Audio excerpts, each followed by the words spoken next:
Welcome to Bhiwandi mirror. मैं आमिर अंसारी और इस समय आप जानते हैं कि हम एक स्कूल के ऊपर एक सीरीज़ चला रहे हैं कि भिवंडी महानगर पालिका की जो स्कूल्स हैं उनका स्ट्रक्चर कैसा है, इसकी जानकारी देने के लिए हम ये सीरीज़ चला रहे हैं। और इसी के तहत हम आज पहुंचे हैं भिवंडी के बाला कंपाउंड इलाके के स्कूल नंबर 86 पे। तो इस स्कूल के भी आज हम आपको हालत दिखाएंगे, बाहर का स्ट्रक्चर दिखाएंगे। और ये सीरीज़ चलाने का हमारा मकसद सिर्फ यही है कि भिवंडी की जो एजुकेशन पॉलिसी है वो किस तरह से डेवलप हो और जो इंफ्रास्ट्रक्चर है जो म्यूनसिपल कॉरपोरेशन के स्कूलों का वो कितना बेहतर हो सके, ताकि भिवंडी के जो बच्चों का ड्रॉप आउट रेट है वो कम करने में या कम होने में मदद हो सके। तो चलिए हम आपको आज दिखाते हैं स्कूल नंबर 86 की कुछ हालातें। जो बाहर का जो नज़ारा है वो आप देख लीजिए। ये यहाँ पे प्लास्टर वगैरह सब निकला हुआ है, नीचे से लेकर ऊपर तक। ऐसी कोई जगह नहीं है कि जहाँ से प्लास्टर ना निकला हो।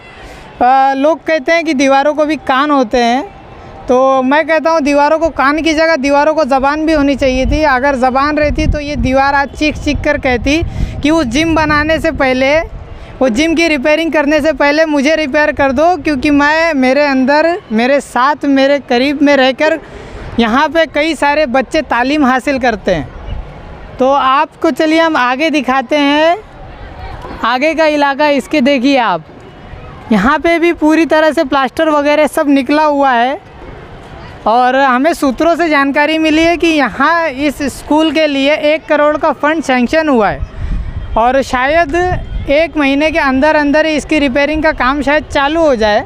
लेकिन स्कूल की हालत देखते हुए हमें ऐसा लगता है कि इसे काफ़ी बेहद 1 करोड़ रुपए इसके लिए काफ़ी कम पड़ेगा। इसके लिए और भी ज़्यादा फंड की ज़रूरत है। आप मेरे राइट हैंड की तरफ देख सकते हैं ऊपर साइड किस तरह से वहाँ पर दरार पड़ी हुई है और वहाँ पे कोई पिलर या कोई कॉलम वगैरह नहीं है, तो वो दीवार कभी भी गिर भी सकती है। और यहाँ हमें ये प्लेग्राउंड होने की वजह से यहाँ पे कई सारे बच्चे हमेशा खेलते रहते हैं, तो शायद उनका कुछ नुकसान होता है। तो जैसा कि आपने देखा कि उस तरफ एक दरार काफ़ी बड़ी दिख रही थी, उसी तरह साथ में एक और दरार उसके बगल में ही है, वो भी पूरी तरह से विदाउट सपोर्ट है, कभी भी वो भी गिर सकता है। ये भी मतलब एक हिसाब से देखा जाए तो ये बच्चों के जान के साथ एक हिसाब से खिलवाड़ हो रहा है।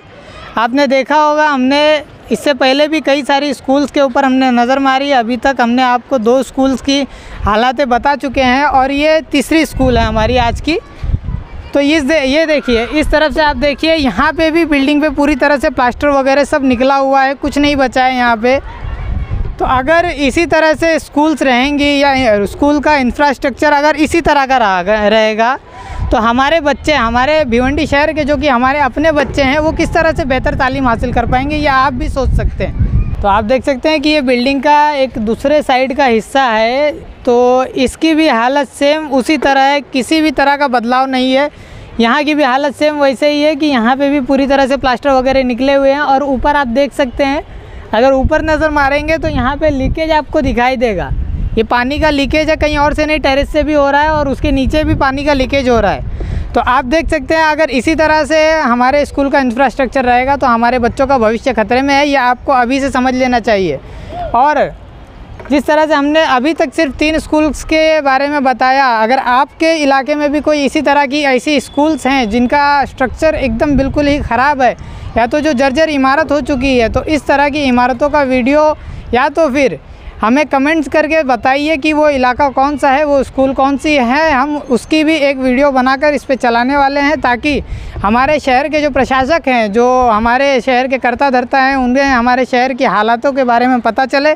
और हमारे शहर की जो स्कूल्स हैं, जिनमें हमारे महानगर पालिका की जो स्कूल्स हैं, जिनमें कम से कम तकरीबन 28 से 30 हज़ार बच्चे तालीम हासिल करते हैं, और कई सारे बच्चे स्कूल का इंफ्रास्ट्रक्चर या तो फिर किसी तरह की कमी होने की वजह से ड्रॉप आउट जो कर लेते हैं 8वीं या 10वीं के बाद से, तो इस तरह का उनका ड्रॉप आउट रेट कम हो और आगे जाके जो इंफ्रास्ट्रक्चर है वो स्कूल का वो भी सुधारने में मदद हो।